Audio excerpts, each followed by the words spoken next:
नमस्कार. तर आज आपण जे खरे आणि ताजे सोयाबीनचे बाजारभाव जाणून घेणार आहोत. दिनांक 18 मे 2025 रोजीचे. सध्या जर बघितलं तर जे आहे राज्यामध्ये सोयाबीनचे बाजारभाव तेजी होणार का, पुढील काही काळामध्ये सोयाबीनचे बाजारभाव वाढणार का, हे आपण या ठिकाणी जाणून घेणार आहोत. सध्या जर बघितलं तर जे आहे अहिल्यानगरमध्ये कमीत कमी 3,900, सरासरी 4,000, तर जास्तीत जास्त 4,400 रुपये मार्केट या ठिकाणी आहे. यानंतर जर बघितलं तर जे आहे धाराशिवमध्ये कमीत कमी 3,800, सरासरी 4,000, तर जास्तीत जास्त 4,400 रुपये बाजारभाव या ठिकाणी आहे. यानंतर जर बघितलं तर जे आहे यवतमाळमध्ये कमीत कमी 3,800, तर जास्तीत जास्त 4,400, बीडमध्ये कमीत कमी 3,700, तर जास्तीत जास्त 4,500 रुपये मार्केट या ठिकाणी आपल्याला पाहायला मिळत आहे. यानंतर बघितलं तर छत्रपती संभाजीनगरमध्ये कमीत कमी 3,900, तर जास्तीत जास्त 4,400 रुपये बाजारभाव या ठिकाणी आहे.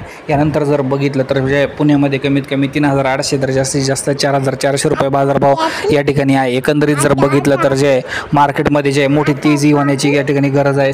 सध्या मार्केट जे आहे कमी आहे, बाजारभाव कमीत कमी 6,000 रुपये झालेच पाहिजे. धन्यवाद.